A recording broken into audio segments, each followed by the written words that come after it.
សម្ដេចធិបតីហ៊ុនម៉ាណែតកុំបំពងបញ្ហាព្រំដែនកម្ពុជាថៃដោយព័ត៌មានមិនពិត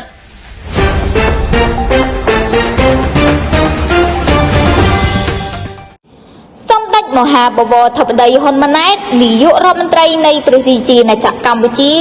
បានផ្ញើសារខ្លីមួយតាមបណ្ដាញសង្គមពីទីក្រុងនេះប្រទេសបារាំងបន្ទាប់ពីក្រសួងការពារជាតិបានចេញសេចក្តីប្រកាសព័ត៌មានបញ្ជាក់អំពីជំហរយ៉ាងច្បាស់លាស់របស់កងទ័ពកម្ពុជានៅព្រំដែនកម្ពុជាថៃសម្ដេចធិបតីហ៊ុនម៉ាណែតបញ្ជាក់ថារដ្ឋាភិបាលបន្តរក្សាជំហរសហការជាមួយភាគីថៃដើម្បីជំរុញការវាស់វែង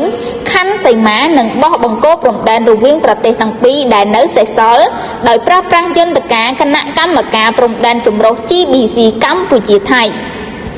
ជាសេនាធិការដោយចូលលើកិច្ចព្រមព្រៀងរវាងរាជរដ្ឋាភិបាលនៃប្រទេសទាំងពីរជាពិសេស MOU ឆ្នាំ2000និងច្បាប់អន្តរជាតិរួមទាំងយន្តការតុលាការយុត្តិធម៌អន្តរជាតិ ICJ ក្នុងករណីចាំបាច់ដូចជាករណីប្រាសាទតាម៉ុតធំប្រាសាទតាម៉ុតតូចប្រាសាទតាក្របីនិងតំបន់មុំ3រាជរដ្ឋាភិបាលក៏នឹងបន្តរក្សាទំនាក់ទំនងរវាងប្រទេសទាំងពីរតាមរយៈគ្រប់យន្តការដែលមានស្រាប់ដើម្បីជាឧត្តមប្រយោជន៍សម្រាប់ប្រជាពលរដ្ឋនៃប្រទេសទាំងពីរកម្ពុជាថៃផងដែរ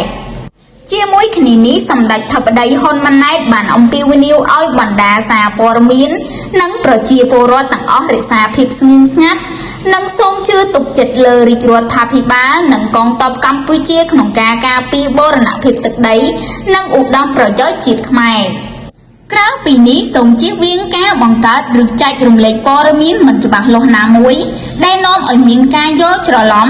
និងនាំឲ្យបំពងសភាពការលើសពីការពិតដែលអាចពង្រីកបញ្ហាទៅជាជម្លោះរវាងប្រជាជននិងប្រជាជននៃប្រទេសទាំងពីរ